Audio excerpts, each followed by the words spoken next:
ඉතින් පින්වතුනි මේ සිද්ධිය මේ විදිහට තමයි සිද්ධ වුනේ. ඒ තමයි මේ දුක් ඉවසන මහා ශක්තියකින් හෙබි මේ අම්මා හැබැයි පහළ වුණේ බුද්ධ කාලේ. ඒ තමයි අපේ බුදුරජාණන් වහන්සේ කෝලිය ජනපදයේ වාසය කරද්දී මේ සිදුවීම වුණේ. මේකට මූලික තව කාරණාවක් කියන්න තියෙනවා. ඒ තමයි දැන් සාමාන්‍යයෙන් ගෙදරක ගොඩාක් කරදර කංකටොළු තියෙද්දී අම්මලා ඒවා ඉවසගෙන කටයුතු කරනවානේ. ඒ කරදර නැතුව නෙමෙයි වගකීම හිතට අරන් ඉවසනවා. එතකොට යම් ලොකු බරක් දරන්න, ලොකු වගකීමක් දරන්න මානසික වශයෙන් ශක්තියක් දෙනවා කියන එක ලෝකේ තියෙන දෙයක්. ඒ නිසා ඒ වගේම ඕ බලන්න සමහර වෙලාවට නිදි මරන්න අපහසුයි ඉන්නවා. නමුත් තමන්ගේ ගෙදර යම්කිසි දානයක් හරි මොනවා හරි කටයුත්තක් හරි යෙදුනම නිදි මරාගෙන වැඩ කරනවා. ඒතකොට නමුත් එයා සාමාන්‍ය නිදි මරන්න නොහැකි කෙනෙක්. නමුත් එයාට නිදි මරන්න ශක්තිය දුන්න අර වගකීමෙන්. ඒතර මානසික ශක්තිය. බුදුරජාන් වහන්සේ කාලේ සමහර රහතන් වහන්සේලා ශරීරේ ඍජු කරගෙන භාවනාවේ ඉන්නවා දැකලා බුදුරජාණන් වහන්සේ දේශනා කරන පින්වත් මහණෙනි අර කය ඍජු කරගෙන ඉන්න භාවනාවේ යෙදෙන භික්ෂුව දුටුවා නේද? එහෙමයි ස්වාමිනී භාග්‍යවතුන් වහන්සේ. ඔය භික්ෂුවගේ ශරීරයේ වේදනාවක් තියෙනවා. හරියට තියුණු පිහියකින් බඩවැල් කීතු කරලා කපනකොට යම් වේදනාවක් එනවද? ඊට වැඩිය වේදනාවක් ওই භික්ෂුවගේ කුසේ වේදනාවක් තියෙනවා. මේ ධර්මයේ ආශ්චර්ය බලන්න පින්වත් මහණෙනි ධර්මයේ සිහි කරමින් සමාධියට සංවේදීලා සිටින හැටි බලන්න කිව්වා. උඩ ඉච්ඡර වේදනා මානසික ශක්තියකින් මේ ඉවසන්න පුළුවන් හැකියාවක් උපද්දවනවා. ඉතින් ඒ නිසා පින්වත්නි අද කාලේ ගොඩාක් කොරෝනා රෝගය මේ මිනිසයාට ගොඩාක් වෙහෙස කර පීඩාජනක මහා වසංගතයක් බවට පත් වුණි. මිනිසයන්ගේ මානසික ශක්තිය දුර්වලතාවෙත් මේකට බලපෑවා. ගොඩාක් අය සාමාන්‍ය වුණක් හෙම්බිරිසාවක් ඇස්සක් හැදුනත් බය වෙලා. දැන් මට එක පුතෙක් ගැන කිව්වා මේ ස්වාමීන් වහන්සේ නම මේ ගිලන් රථයක් පාර යනවා දැක්කම යාට උගුරේ කැක්කුමයි කැස්සයි එන්න ගන්නවා කියලා. මේ කොරෝනා නැතුව ඒ තරම් හිතලා බය වෙලා. ඊළඟට ගෙවල් ළඟ කෙනෙක් කොරෝනා කියනකොට මුළු දවසේම එක පුතෙක්ගේ ඇඟේ රෝම කෙලින් වෙලා මුළු දවසේම. දැන් කොරෝනා වල රෝග ලක්ෂණ නෙවෙයි ලොම් කෙලින් වෙනවා කියන එක. එයි මේ මානසික වශයෙන් එයාට දුන්න බලපෑමයි. ඉතින් මේ වාගේ ස්වභාවයක් ඊළඟට නිවෙස් වල සිටින අයට රෝගී ගොඩාක් සුව වීමේ ප්‍රවණතාවය වැඩි, රෝහලේ රෝගය වැඩිවීම සහ මිය යාමේ ප්‍රවණතාවය වැඩි කියලා පසුගිය දවස්වල කතා වුණා. ඒකට හේතුව ඔවුන්ගේ මනසයි වටේ හැම තැනම ඉන්නේ ලෙඩ්ඩු. ඊට පස්සේ එක්කෙනෙක් මැරෙනවා පේනවා. ඒවා ගැන කතා වෙනවා ඇහෙනවා. ඒතකොට තව ලෙඩා මානසිකව දුර්වල වෙනවා. ඉතින් ඒ නිසා ඔහුට ඉවසන්න බැරි විදිහට අර වේදනාව ඔහු යන්ට කරගෙන යනවා. නමුත් නිවෙස් වල ඉද්දී අම්මා ඉන්නවා තාත්තා ඉන්නවා ඥාතින් පේන්න ඉන්නවා. සමහරට ළඟට ආවේ නැතත් පේන්න හරි ඉන්නවා කතා කරනවා. එතකොට එයාට මානසික සුවයක් දැනෙනවා. එතකොට මේ මානසික සුවයෙන් ඔහු ඉක්මනට සුව කරනවා. ඉතින් කෙසේ නමුත් ඔය වාගේ පසුබිමක් යටතේ පින්වත්නි මම හිතුවා මේ ධර්ම කාරණාව සිහි කරන්න ඕන කියලා. ඉතින් ඒ තමයි කෝලිය ජනපදයේ කෝලියන්ගේ රාජ්‍යයේ ශාක්‍ය කෝලිතුට කපිලවස්තුට සමීපේ කුණ්ඩියාය කියන ප්‍රදේශයේ කුණ්ඩදාන වනයේ බුදුරජාණන් වහන්සේ කාලේ වාසය කළේ. ඒ කාලේ සුප්පා වාසා කෝලිය දුව මේ තමයි අර විස්මිත අම්මා සුප්පා වාසා. වචන 3කින් ලෝකයේ ලොකුම දුක් ඉවසන අම්මා. සුප්පාවාසා ඒ දවස්වල ගර්භණී වෙලා අවුරුදු 7යි. බබෙක් ලැබෙන්න අවුරුදු 7ක්. එතකොට ඒ අම්මගේ කුස ගොඩාක් ඉදිරියට නෙරලා. විශාල කුසක්. අවුරුදු 7ක කුසක්. මේවා මේ මනුස්ස ලෝකෙ සිද්ධ වෙච්ච දේවල්. කියන්නේ මාස 9න් දරුවා ලැබෙයි කියලා හිතුණා ගානක්වත් නැහැ. දැනෙන්නේවත් නැහැ. ඊට පස්සේ මාස 10යි මාස 12න් අවුරුද්දෙන් ඒ කිසි දෙයක් දැන් මෑ ගෙදර කටයුතුත් කරනවා විශාල කුසක් දරාගෙන. දරුවා බිහි වෙන්නේ. ඊට පස්සේ මේ ලෝක ඉතිහාසයේ අද වගේ නම් බඩ කපනවා. අද වගේ නම් බඩ කපනවා. එතකොට මේකට ඒ අම්මා කලබල වුණෙත් නැහැ. තාත්තා කලබල වුණෙත් නැහැ. ඒ කියන්නේ ස්වාමියා කලබල වුණෙත් නැහැ. ගෙදර අය කලබල වුණෙත් නැහැ. මෙහෙම සිද්ධියක් වෙලා මෙයාට දරුවා ලැබෙන්නේ නැහැ කියන කතාවේ නිහඬව ඉතින් ඒ දවස ගෙවනවා. එතකොට අවුරුදු 7ක් ඉදිරියට නෙරපු බඩ ඇතුලේ දරුවා හිමීට වැඩෙනවා. එහෙම වැඩුණ කුසක් අම්මා කෙනෙක් අවුරුදු 7ක් උස්සගෙන ඉන්නවා කියන වේදනාව මේ තුන් ලෝක ධාතුවේ එන කවුද ඒ වගේ දුකක් ඉවසුවේ? ඊට පස්සේ අවුරුදු 7ක් ගිය තැන දරුවා දැන් ලැබෙන්න වගේ විලි වේදනාව එනවා. ඒ දරුවා ඇඟ ඇතුලෙන් ඇවිල්ලා ඒ දරුවා බිහි වෙන මාර්ගේ හිර වෙලා ආයතුට යනවා. ඊට පස්සේ ආයෙ කැරකිලා දරුවා බිහි වෙන්න වගේ ඇවිල්ලා හිර වෙලා ආයතුට යනවා. මේ විදිහට දවස් 7ක්. ඒතර කොහොම වේදනාවක්ද? උට අවුරුදු 7යි ওই විලි වේදනාවේ දවස් 7යි ඒ වේදනාවල් ගන්නකොට කොරෝනා නිසා යම්කිසි කෙනෙක් එක දිගට විඳෙව්වත් දවස් 14යි කියන්නකො. එතකොට අර අම්මා විඳවපු විඳවිල්ල දැන් 7 වෙනි දවසේ ඒ දරුවා බිහි වෙන්න වගේ මේ විලි වේදනාව වෙන දවස් 7 අම්මට නැගිටින්න බෑ. ඊට පස්සේ ඇඳේ පෙරilla ඉඳින් සා දුක්ඛානි තිබ්බානි කරාහි කටුඛානි වේදනානි පුට්ඨා තීහි විතක්කෙහි අදිවාසේසි. ඒ තීව්‍ර කටුක ඉවසන්න අමාරු ඒ වේදනාව විතර්ක 3කින් ඒ අම්මා ඉවසුවා. එච්චර දුකක් යටිගිරියෙන් කෑ ගහන්න නැතුව ගෙදර අයටවත් ඇහෙන්න කෑ ගහන්න නැතුව ඒ අම්මා කල්පනා 3කින් විතර්ක 3කින් ඉවසනවා. මේ තමයි අර දුක් ඉවසපු මාන්ත්‍රේ. මොකද ඒ වචන 3 තියෙනවා. සම්මා සම්බුද්ධෝ වතසෝ භගවා ඒකාන්තේම භාග්‍යතුන් වහන්සේ සම්මා සම්බුද්ධයි. ඉමස්ස ඒව රූපස්ස දුක්ඛස්ස පහනාය ධම්මං දේසේති. සංසාරේ යනකොට ඇති වෙන මේ වාගේ දුක් වලින් මිදීම පිණිස මෙවැනි දුක් ප්‍රහාණය කිරීම පිණිස මගේ බුදුරජාණන් වහන්සේ ධර්මයේ දේශනා කළා. බුදුරජාණන් වහන්සේ ධර්මයේ දේශනා කළා. ඔන්න පළවෙනි වචනේ.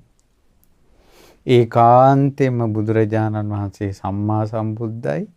මෙවැනි වූ දුක් ක්ෂය කරන්න බුදුරජාණන් වහන්සේ ඒකාන්තයෙන් ධර්මයේ දේශනා කළා. ওই පළවෙනි වාක්‍යය. සුපටිපන්නෝ වත තස්ස භගවතෝ ශාවක සංඝෝ ඒකාන්තයෙන් මේ භාග්‍යතුන් වහන්සේගේ ශ්‍රාවක සංඝයා නම් හරි පාරේ යන්නේ. සුපටිපන්නයි මනාව පිළිපන්. යෝ ීමස්ස ඒව රූපස්ස දුක්ඛස්ස පහනාය පටිපන්නෝ සංසාරේ යනකොට විඳවන මෙවැනි දුක් වලින් නිදහස් වෙන්න නේද උන්වහන්සේලා මේ බුදුරජාණන් වහන්සේගේ වැඩපිළිවෙලේ යෙදෙන්නේ. ශ්‍රාවක සංඝරත්නය ඒකාන්තෙන් සුපටිපන්නයි මෙවැනි දුක් වලින් නිදහස් වීම පිණිස පිළිපන්සේක. ওই දෙවෙනි වාක්‍යය. සුසුකං වතතං නිබ්බානං ඒකාන්තෙන්ම නිවන සැපයි. යත ඉදං ඒව රූපං දුක්ඛං න සංවිජ්ජති. මෙවැනි වූ දුක් අමා නිවනේ නැත. ඒකාන්තෙන්ම නිවන සැනසිලිදායකයි. නිවන කියන්නේ සාන්ත දෙයක්. මෙවැනි දුක් නිවනේ නැත. ඔය තමයි තුන්වෙනි වාක්‍යය. ඔන්න ඔය විතරක තුන එක දිගට හිතනවා. හිතනකොට ගෙදරට ඇහෙන්න කෑ ගහන්නේ නැහැ මේ අම්මා. ගමට ඇහෙන්න කෑ ගහන්නේ නැහැ මේ අම්මා. පපුවට අත් ගහ අදෝනා තියන්නේ අම්මා. සමහර අම්මලා විලි වේදනාව ඉවස ගන්න බැරුව බඩට ගහ ගන්නවා. සමහර අම්මලාගේ විලි වේදනාව ඉවස ගන්න බැරුව අතපය ඇඳේ ගැට ගහනවා. සමහර අම්මලාගේ විලි වේදනාව ඉවස ගන්න බැරුව වින්නබු අම්මලා ඇවිල්ලා එහෙම අද කාලේ නම් අපි කියමු ඉස්පිරිතාලේ නම් නර්ස්ලා ඇවිල්ලා අත් වලින් දෙතුන් දෙනා අල්ල ගන්නවා. කෑ ගහනවා. විලාප තියෙනවා. මේ අම්මා ගෙදරටවත් ඇහෙන්න කෑ ගහන්නේ. මෙච්චර දුකක් දින 7ක් විඳිනවා. ඒකාන්තයෙන් භාග්‍යතුන් වහන්සේ සම්මා සම්බුද්දයි මේ දුක් වලින් නිදහස් වෙන්න ධර්මයේ දේශනා කළා. ඒකාන්තයෙන් සංඝයා සුපටිපන්නයි. මෙවැනි දුක් වලින් නිදහස් වෙන්න තමයි වාහන වෙලා ඉන්නේ. ඒකාන්තයෙන්ම නිවන සැපයි. මෙවැනි දුකක් නිවනේ නැත. හිත හිතා ඉන්නවා. දවස් 7ක් ගිය තැන මේ තුනුරුවන්ගේ ගුණ සිහි කිරීම එච්චර වේදනාවක් නැති කරනවා. මම මේකට හොඳ උදාහරණයක් කියන්නම්. ඒ තමයි පින්වත්නි අපි අඳුරන එක්තරා ස්වාමීන් වහන්සේ නමක් ওই පසුගිය කාලේ මේ කොරෝනා වසංගතෙන් රෝගී වුණා. ඒ ස්වාමීන් වහන්සේ හොඳටම අසනීප වුණා. උසුම ගන්න අමාරු වුණා. දවස් 4ක් එක දිගට වුණා. ඊට පස්සේ මේ ස්වාමීන් වහන්සේ ආරාමෙන් පිට කාටවත් කියලාත් නැහැ. දැන් මේ ස්වාමීන් වහන්සේට මරණය අත ළඟ වගේ පේනවා දැන්. මේ උණ බහින්නෙම නැහැ. දැන් උසුම ටික ටික හිරවිගෙන එනවා. කොහොම හරි කමන්නේ කියලා නැගිට ඇඳේ. නැගිටලා බුදුරජාණන් වහන්සේ ඒකාන්තෙන් අරහං. බුදුරජාණන් වහන්සේ ඒකාන්තෙන් සම්මා සම්බුද්දයි. බුදුරජාණන් වහන්සේ ඒකාන්තෙන් විද්‍යාචරණ සම්පන්නයි. බුදුරජාණන් වහන්සේ ඒකාන්තෙන්ම සුගතයි. බුදුරජාණන් වහන්සේ ඒකාන්තයෙන්ම ලෝකවිදු. බුදුරජාණන් වහන්සේ ඒකාන්තයෙන්ම අනුත්තර පුරුෂ ධම්මසාරති. බුදුරජාණන් වහන්සේ ඒකාන්තයෙන්ම සත්තා දේව මනුස්සාන. බුදුරජාණන් වහන්සේ ඒකාන්තයෙන්ම බුද්ධ. බුදුරජාණන් වහන්සේ ඒකාන්තයෙන්ම භගවා කියලා කියා අඩිය තියෙනවා. කිහිප විටක් සක්මන් කරනකොට අර වතුරකින් නෑවුවා වගේ ඇඟ රත් වෙලා දාඩිය පිට කරන්න ගත්තා. ඒ අතරේ සක්මන් කළා. සක්මනෙන් එළියට බහිනකොට උණ සම්පූර්ණයෙන්ම නැහැ. දවස් 4ක උණ සම්පූර්ණයෙන්ම නැහැ. සාමාන්‍ය කෙනෙක් බවට පත් වුණා. ඒ ආශ්චර්ය අදත් අත්විඳින ශ්‍රාවකයෝ ඉන්නවනේ. අදත් ඉන්නවනේ. ඊට පස්සේ ආරාමයේ අනිත් කුඩා ඔක්කොටම සංඝයාට හැදිලා. ආරාමයේ වත් පිළිවෙත් කරන ළමයි දෙන්නයි ඉන්නේ. ඊට පස්සේ මම ළඟදින් කතා කළා. මම ඇහුවා ඔයාලට හැදුන්නේ නැද්ද? හැදුනා කිව්වා. අමාරුුනේ නැද්ද කිව්වා. අමාරුණාද නැද්ද කියලාවත් හොයාගන්න බෑ කිව්වා. සංඝයාට උපස්ථාන කරන්න ඕන. ස්වාමීන් වහන්සේලාට වෙලාවට දාන ගිහින් දෙන්න ඕන. ස්වාමීන් වහන්සේලාට වෙලාවට ගිලම්පසට ගිහින් දෙන්න ඕන. උපස්ථාන කරන්න ඕන. ඒව හිතා හිටියා කිව්වා. රෝග ලක්ෂණ ඒව දැනුන්නේ නැහැ කිව්වා. එතකොට එයාලගේ හිතේ සංඝ රත්නයේ කිරී තිබ පැහැදීමේ මානසිකාරය නිසා එයාලට රෝගේ මේ දැනෙන්නේ නැතුව ගියා. සුවුණා. ඒ නිසා මේ ලෝකේ කොහේ හරි කෙනෙක් මේ බුදුරජාණන් වහන්සේ ගැන සිහි කරලා සංඝයාගේ ගුණ සිහි කරලා ඊළඟට නිවන ගැන සිහි කරලා වේදනාව ඉවසාවි කියලා හැඟීමක් තියෙනවා. මොකද මේ විශ්වාසය තියෙන අය ලෝකේ ඉන්නවා. තුනුරුවන් කෙරේ අතිශයින් පැහැදිච්ච ශ්‍රාවකයෝ ඉන්නවා. බුද්ධ ශාසනේ අපවත් වෙලා නැහැ. බුද්ධ ශාසනේ අතුරුදහන් වෙලා නැහැ. ශ්‍රාවකයෝ අතුරුදහන් වෙලා නැහැ. ධර්මයේ මැරිලා නැහැ. අදත් තමන්ගේ ශක්ති පමණින් මේ ධර්මයේ පුරුදු කරන අය සිටිනවා. එනිසා ඒ අය වෙනුවෙන් පොඩි සංඥාවක් නිමිත්තක් විතරයි මේ කරන්නේ. ශ්‍රාවකයා නිමිත්ත ග්‍රහණය කරගන්නවා. ඉතින් අර අම්මා 7 වෙනි දවසේ තාත්තට කිව්වා ආර්ය පුත්‍රය මෙහෙන්න. ආර්ය පුත්‍රය කියන්නේ ගෞරවයෙන්. හරි ගෞරවයෙන් තමන්ගේ ස්වාමියාට කතා කළා. ඔබ භාග්‍යතුන් වහන්සේ මුණ ගැහෙන්න යන්න. භාග්‍යතුන් වහන්සේ ළඟට ගිහිල්ලා කියන්න සුප්පාවාසා අවුරුදු 7ක් දරුවෙක් බඩේ තියාගෙන හිටියා බිහි කරන්නේ නැතුව. බිහි වෙන්නේ නැහැ. දවස් 7ක් විලි වේදනාවෙන් මේ මනුස්ස ලෝකේ මිනිසෙක් නොවිදිනා දුකක් ඈවිඳිනවා. හැබැයි විඳින්නේ කාරණා 3ක් සිහි කර කර. ඒක තමයි ඈගේ ඉවසීම. ඒකාන්තයෙන් භාග්‍යතුන් වහන්සේ සම්මා සම්බුද්දයි. මෙවැනි දුක් ප්‍රහාණය කිරීම පිණිස ධර්මයේ දේශනා කළා. ඒකාන්තයෙන් සංඝයා සුපටිපන්නයි. මේ දුක් ඡය කරන්න පිළිපදිනවා. ඒකාන්තයෙන් නිවන සැපයි. නිවනේ මේ දුක නෑ කියලා. භාග්‍යතුන් වහන්සේගේ සිරිපා වැඳලා බුදුරජාණන් වහන්සේට මේ කාරණාව සිහි කරන්න කිව්වා. අවුරුදු 7කුත් මාස 7ක් ගිය තැන. පින්වතුනි මේ ඇයි විඳින්නේ සංසාරේ කරපු කර්මය. මොකක්ද ඒ කරපු කර්මය? දැන් ඔබ හිතන්නේ කොහොමද වසංගතයක්ද භයානක සංසාරේ කර්මයක්ද භයානක? වසංගතේ මේ ඇවිල්ලා සොල්ලංග වගේ යනවා. කර්ම විපාක කියන්නේ එයාව පෙළනවා. දවනවා, තවනවා. ඒතර මේ උනේ සංසාරේ රාජතුමායි අගබිසවයි පුත්‍රයා හිටියා. ඒ රට තව සතුරු රජෙක් ආක්‍රමණය කළා. රජ්ජුරුව මරලා ඒ කලින් හිටපු රජ්ජුරුවන්ගේ අගබිසවම බිසව කරගත්තා. පුතා බෑන්නා. පුතා නගරේ චූටි දොරකින් පැනලා ගිහිල්ලා නගරයෙන් පිට හිටපු සේනාව එකතු කරගෙන ආපහු යුද්ධයට ආවා. දැන් ඊට අම්මා නගරේ ඇතුළේ. පුතා නගරයෙන් පිට. ඊට පස්සේ පුතා අර සතුරු රජාට පණිවිඩයක් කිව්වා එක්ක යුද්ධ කරපන් නැත්නම් රජකම දීපන් මම රජතුමාගේ පුත්‍රයා කියලා. අම්මා හිමීට හොර රහසේ හසුනක් ලිව්වා. යුද්ධ කරන්න පුතා යුද්ධ කරන්න එපා. උඹ නගරේ උඹ නගරේ වට කරලා මේ මිනිස්සු ලවාම රජුරෝ මේ මිනිස්සු ඇතුලේ ඉන්න මිනිස්සුම රජුරෝ මරණ කල් හිටපන්. නගරේ වට කරපන් කාටවත් එන්න දෙන්න එපා. ආරය නගරේ වට කරගෙන අවුරුදු 7ක් හිටියා අම්මගේ වචනෙට. ඒතර මිනිසුන්ට යන්න ඉන්න බෑ. දැන් හිතන්නකෝ දවස් 14ක් රට ලොක්ඩවුන් කළොත් එහෙම මිනිස්සු කෑ ගහilla. ඒ වගේ මේ කියන්නේ අවුරුදු 7ක් ලොක්ඩවුන් කරලා තිබ්බා. ඊට පස්සේ අම්මා ආයෙ පුතාට පණිවිඩයක් කිව්වා උඹ මෝඩයි. ඔහොම නෙවෙයි. මේ මිනිස්සු හොර රහසේ පයින්නවා චූටි දොරවල් තියෙනවා. අද කාලේ කියන්නේ පාස් වලින් යනවා කියලා. එහෙම නෙවෙයි. ඕවත් වහපල්ලා. ඊට චූටි දොරවලුත් වහපන් කිව්වා.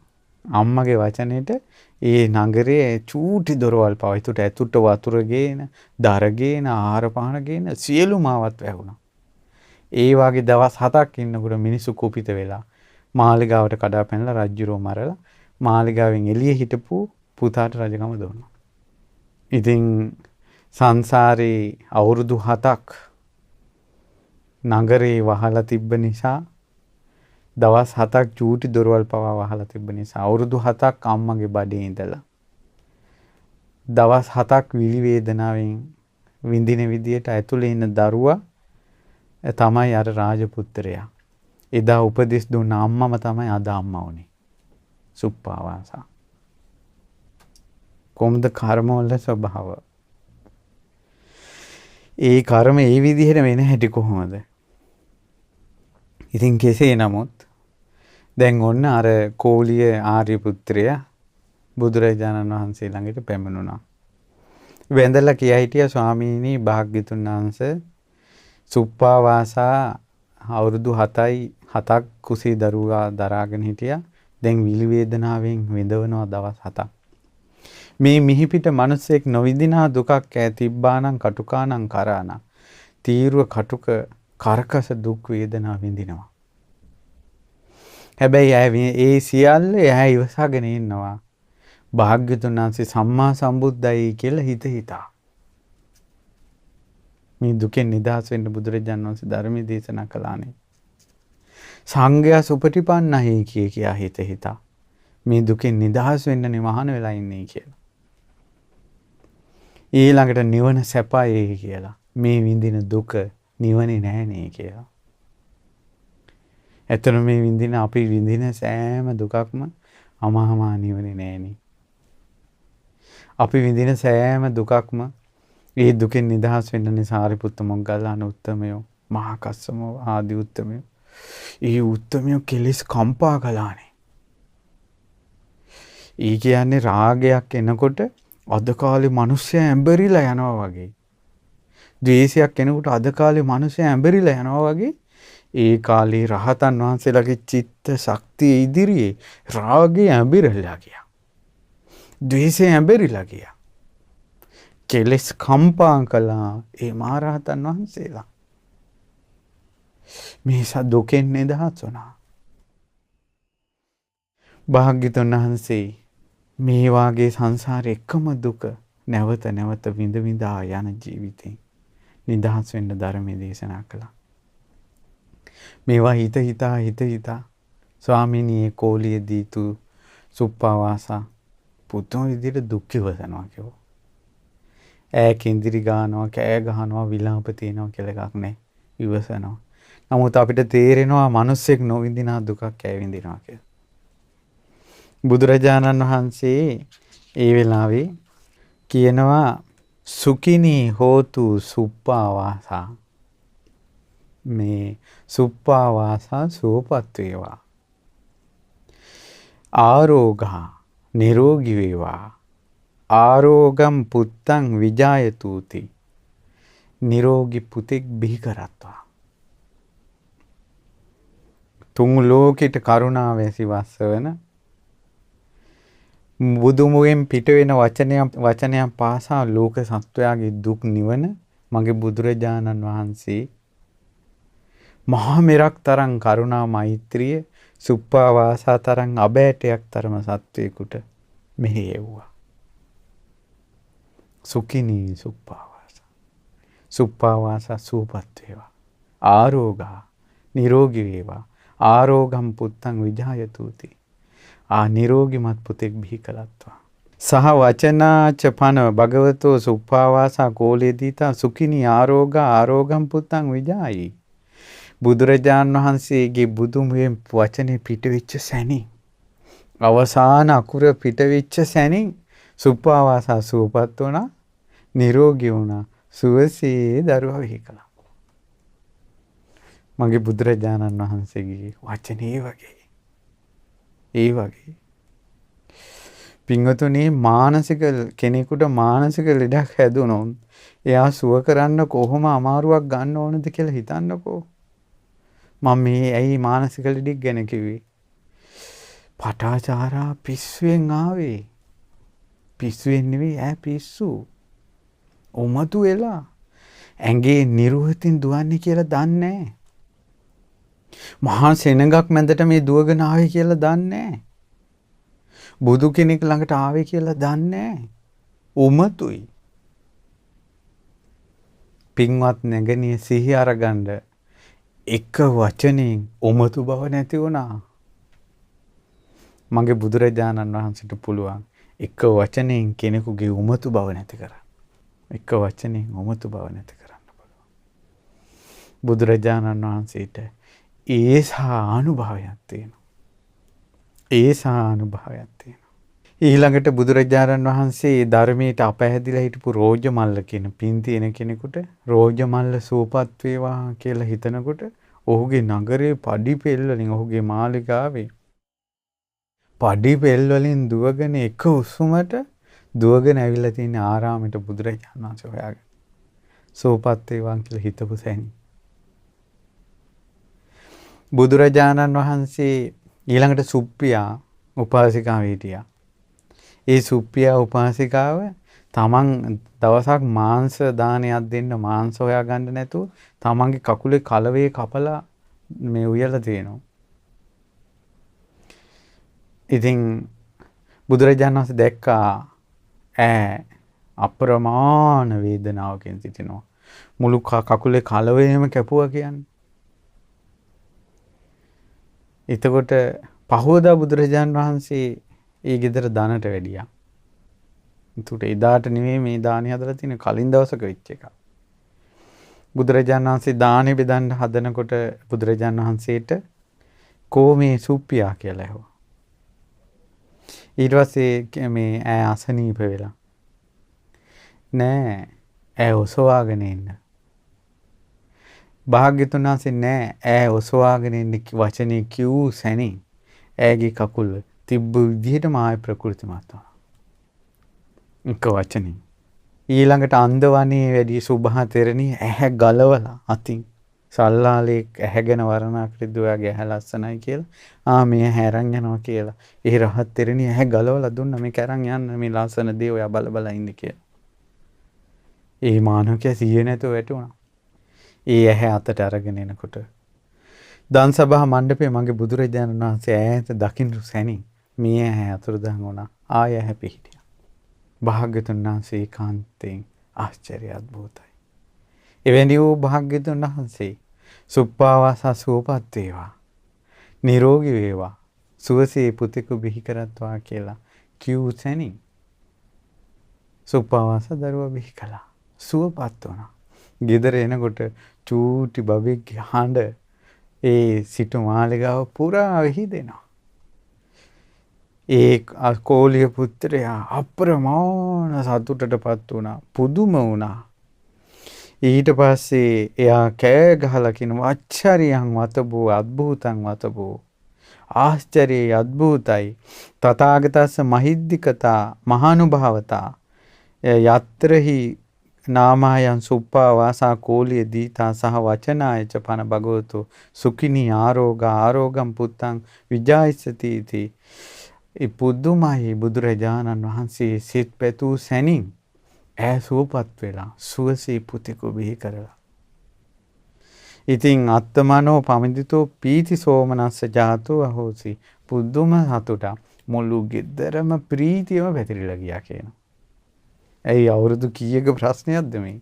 ඉතින් ඒ නිසා පින්වත්නි මේ විදිහට මේ අප්‍රමාණ සතුටටපත් වුණා. ඊට පස්සේ සුප්පාවාසා දැන් සුප්පාවාසා නිරෝගී. ඒ කියන්නේ පුතෙක් බිහි කළා අවුරුදු 7කින් අම්මා කෙනෙක් ඉන්නේ යම් විදිහටද ඒ විදිහට මේ දරුවා බිහි කරපු සැනින් සුප්පාවාසා.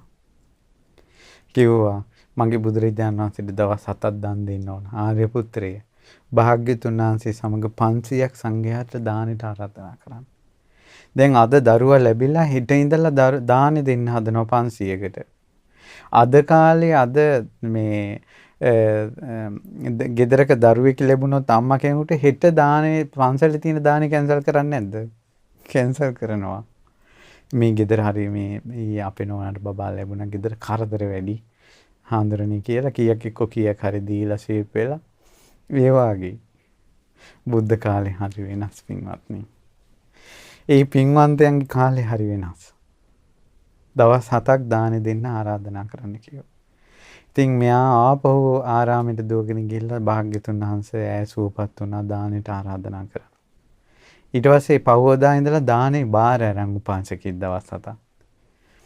ඊට පස්සේ කිව්වා මේ කෝලිය පුත්‍ර දානේ බාර අරන් හැබැයි මේ මොග්ගල්ලානගේ දායකයෙක් බාර අරන් තින්නේ. ඒතර මුගලන් මහරහතන් වහන්සේ ළඟ වැඩ හිටියා. මොග්ගල්ලාන ඔබගේ දායකයෙක්නේ. දානේ බලන්න වෙනස් කරගන්න පුළුවන්ද කියලා සුප්පාවාසා මේ බොහෝ කාලයක් දුක් විඳලා ඒ සුවසේ දරුවා බිහි කළේ. ඊට පස්සේ බුදුරජාණන් වහන්සේ එහෙම දැන් ඒකට ඒ කාලෙත් නැද්ද එහෙනම් දානි මාරු කිරීම? ඒ කමන හරි අනුකම්පාවෙන් කාරණාවක් මුල් කරගෙන තමයි ඒ කාලේ උනේ. අද කාලේ එහෙම කතා කරන ඕන්න හාඳුරු හිතවක්කමට දාන මාරු කරනවා. කියලා අමතු කතා හදනවා. අපි දැකලා තියෙනවා. රණ්ඩු වෙනවා සමහර අය. මුගලන් මහරහතන් වහන්සේ අර උපාසකයා ළඟට ගියා. මම හිතේ 이르දියෙන් වඩින්න ඇත්තේ. මොකද පණිවිඩය එනකල් අර උපාසක බුදුරජාණන් වහන්සේ ළඟ ඉන්නවා. ඒ ගෙදරට වැඩලා බුදුරජාණන් අහනවා උපාසකයේ කෝලිය දීතු සුප්පාවාසා අවුරුදු 7යි දවස් 7කින් දරුවෙක් බිහි කළා. අප්‍රමාණ දුකක් ඇවිඳා. දැන් ඇය සූපත් වෙලා දවස් 7ක් දානෙ දෙන්න. ඔබගේ දානේ පසුව දෙනවා නම් හොඳයි. ඇයට ඉස්සලා දීලා. ස්වාමීනි කාරණා 3කට අප වෙනවා නම් දානේ මාරු කරගන්න පුළුවන් කිව්වා. මොකක්ද උපාසකේ? මගේ ජීවිතේ දවස් 7ක් තියෙනවා කියලා. මගේ දාන වස්තු දැන් ඔක්කොම හරි ගස්සලා ඉවරයි. ඔක්කොම දැන් හිටු යන්න ලැහැත්ති කරලා නැති. ඒවා නරක වෙන්නේ නැතුව තියෙන්න. ඊළඟට මම පුදුම ශ්‍රද්ධාවකින් ඉන්නේ සංඝයාට තන් දෙන්න. මගේ ශ්‍රද්ධාව වෙනස් වෙන්නේ නැති වෙන්න. මුගලන් මහරහතන් වහන්සේ වදාලා මට 이르දියෙන් පුළුවන් දානි බඩු එහෙම්ම තියන්න. දිවසට පේනවා ඔබගේ ආයසත් තියෙනවා. හැබැයි 이르දියකින්වත් රකින්න බැරි දෙයක් තමයි ශ්‍රද්ධාව කියන්නේ. ඒ ශ්‍රද්ධාව තමන්ම රැක ගන්න ඕන කියලා. හරි ස්වාමීනි මම ඒක රැක ගන්නම් කිව්වා. ඒක ශ්‍රද්ධාව කියන එක කොච්චර මේ ශ්‍රේෂ්ඨ දෙයක්ද? කියන්නේ ඒක 이르දියකින්වත් වෙනස් කරන්න බැරි එකක්. ඊට පස්සේ මේ මුගලන් මහරහතන් වහන්සේ ඇවිල්ලා පණිවිඩය ලබා දුන්නා. භාග්‍යතුන් වහන්සේ දානෙ පිළිගත්තා. පවෝදා ඉඳලා දවස් 7ක් ඒ ගෙදර දානි. 7 වෙනි දවසේ දානෙ පූජා කරනකොට අම්මගේ අතේ ඉල්ලිලා ඇවිදිනවා. අර දරුවා ඇවිදිනවා. කවුද මේ දරුවා? සීවලි කුමාරයා.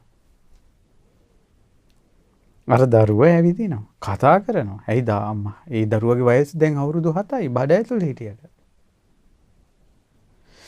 ඊට පස්සේ මේ චූටි බබා දැන් මේ දවස් 7කට කලින් ඉපදිච්ච බබා චූටි දැන් ඇඳුමක් ඇඳගෙන ඇවිදිනවා දානශාලාවේ. සාරිපුත්ත මහරහතන් වහන්සේ ඉන්න තැන ඇවිල්ලා අර දානේ තියෙන තැනට වෙලා අත් දෙක බැඳගෙන බලා ඉන්නවා මූණ දිහා. ඊට පස්සේ සාරිපුත්ත මහරහතන් වහන්සේ ඇහුවා කොහොමද බබෝ කියලා. හොඳින් ඉන්නවද? මොන හොඳක්ද කියලා ඇහුවා. සාරිපුත්තයන් වහන්සේ දැන් නම දන්නවා. ඒ කතාවෙන් ඕනේ ගෙද. සාරිපුත්තයන් වහන්සේ කලයක් අස්සේ වගේ මං හිටියේ අවුරුදු 7ක් කිව්වා. අවුරුදු 7ක් කලයක් අස්සේ හිටියා කිව්වා. ඊට පස්සේ දැන් අර අම්මා දානේ වෙද වෙදා යනවනේ. මේ දවස් 7කට කලින් හම්බෙච්ච දරුවනේ මේ ධර්මසේනාධිපතින් වහන්සේ එක්ක කතා කර ඉන්නේ. පුදුම ප්‍රීතියක් පැතිරිලා ගියා. ඊට පස්සේ බුදුරජාණන් වහන්සේ දිවසින් දැක්කා. සුප්පාවාසා. දැන් ඒ කාලේ දානේ වෙදද්දින් කතා කරලා තියෙනවා. සුප්පාවාසා. මේ වගේ දරුවෝ මේ දරුවන්ට කැමතිද කියලා ඇහුවා. ස්වාමීනි මේ වගේ දරුවෝ 7 දෙනෙක් ලැබුණත් මොකද කියලා ඇහුවා. දැන් අමතකයි මොකද්ද? අර අවුරුදු 7 දුක අර දවස් 7ක් විඳවපු දුක අමතකයි අර පොඩි දරුවෙක් hina වෙලා කතා කරපු ගම. ඒ වෙලාවේ බුදුරජාණන් වහන්සේ ගාථාව දාලා. ඒ ගාථා තමයි අසාතං සාත රූපේන පිය රූපේන අප්පියං දුක්ඛං සුඛස්ස රූපේන පමත්ත මතිවත්තති. එතකොට අසාතං සාත රූපේන ඒ බුදුරජාණන් වහන්සේ දේශනා කළා ඒ අසාත නැත්නම් අයහපත් එහෙම නැත්නම් මధుර නොවන දේවල් යහපත් ස්වභාවයෙන් පිය රූපේන අප්පියම් ප්‍රිය විදිහට අප්‍රිය දේ පේනවා. දුක්ඛං සුඛස්ස රූපේන දුක සැප විදිහට පේනවා. මේ ප්‍රමාද වූ කෙනාට සසර ගැන ප්‍රමාද වූ කෙනාට ඔක්කොම අමතකයි. දැන් ඕක හොඳට ගැලපිලා යනවා. පවුලේ කෙනෙකුට කොරෝනා හැදිච්ච ගමන් බය වෙලා ඔක්කොම අමතක වෙලා. ඊට පස්සේ දැන් ෆිල්ම් බලන එක අමතකයි. ඊට පස්සේ ෆෝන් වලට ඇබ්බැහි වෙච්ච එක අමතකයි. දැන් පිරිත් කියනවා. බෙහෙත් ගන්නවා. දන්න දේවල් කරනවා. එහෙම ඉන්නවා. දැන් උන ලෙඩ වැඩි. ඒකට පිරිත් කියනවා. ඔන්න ආරක්ෂා වෙනවා. දැන් අර ෆිල්ම් බැලිලි අර මොකුත් නැහැ. අනේ යාන්තම් දවස් 14න් සනීප වෙනවා. සනීප වෙච්ච ගමන් ආයෙ පටන් ගන්නවා අර පරණ වැඩ ටික. අර ටික ඔක්කොම අමතකයි. බලන්නකෝ. මේ ධර්මයේ වැරදිද කියලා බලන්නකෝ. මේ වේදනාව එද්දි පීඩාව එද්දි ඔක්කොම අතහැරලා ෆෝන් විසිකා කරනවා.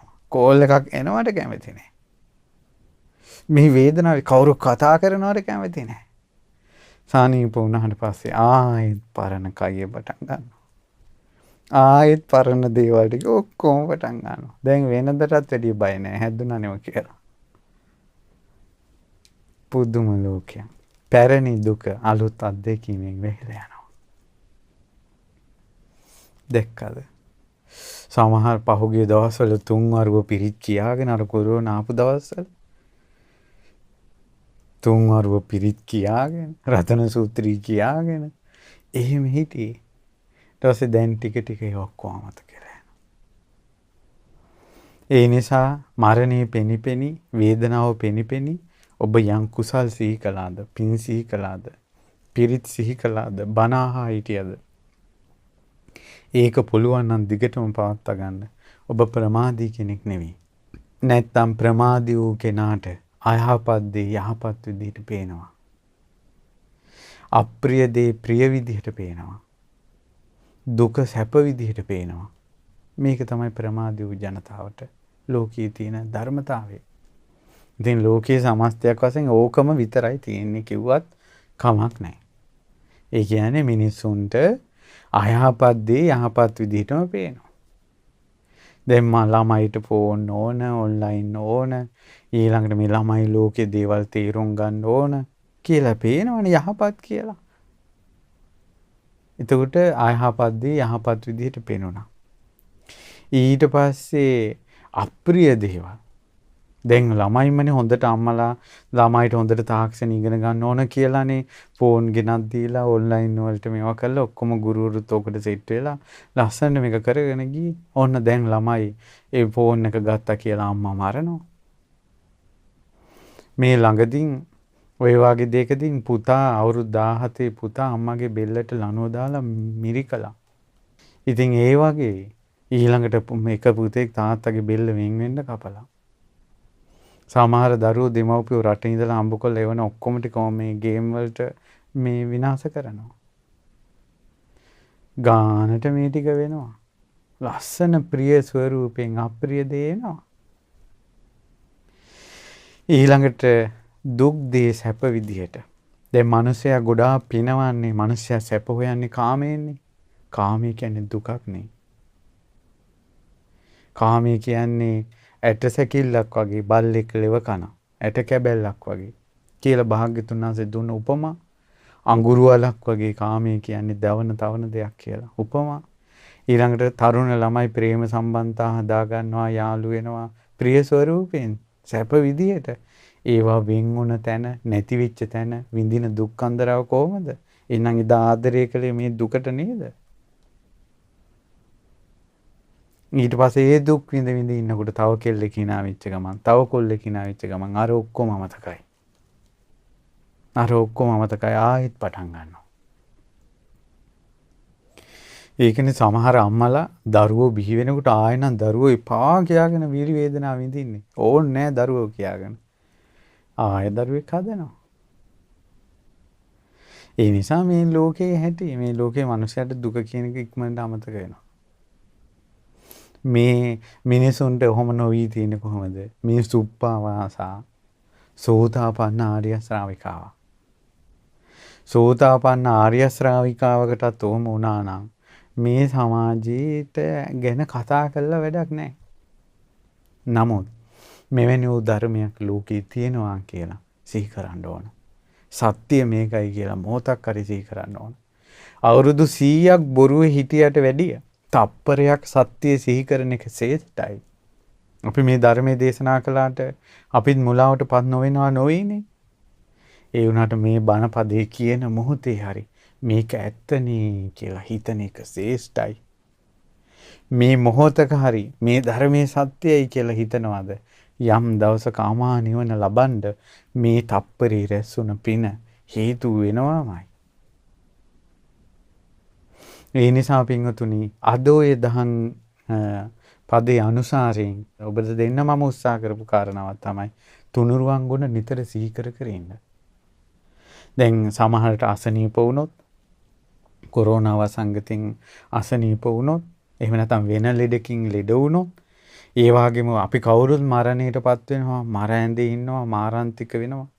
ඉතින් කොහොම වෙයිද අපේ මරණය කොතන වෙයිද කියලා දන්නේ. දැන් මම උදාහරණයක් කියන්නම්.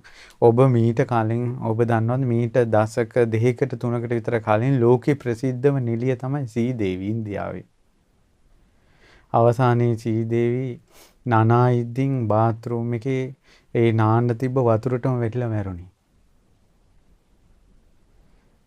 එතකොට කොහොමද ජීවත් වුනේ මරණය කොහොමද වුනේ?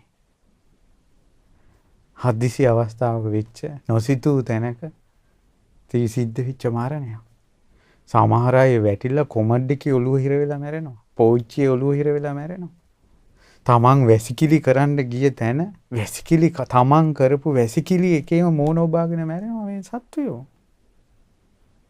මරණය කියන එක කොතනද කොයි වෙලාවෙ කොයි මොහොතේ කොයි විදිහට සිද්ධ වෙයිද දන්නේ නැහැ. ඒ නිසා සිහි කරන්න බුදුරජාණන් වහන්සේගේ බුදු ගුණ සංඝයාගේ ගුණ ඒ අමා නිවන සාන්තයි කියලා. නිසා මේ තමයි ලෝකේ මිනිස්සෙක් නොවිඳිනා දුක් විඳපු අම්මා කෙනෙක්. තමන්ගේ අවුරුදු 7කුත් දවස් 7ක වේදනාව විලාප තියන්නේ නැතුව ඉවසපු මන්ත්‍රේ. මොකද්ද?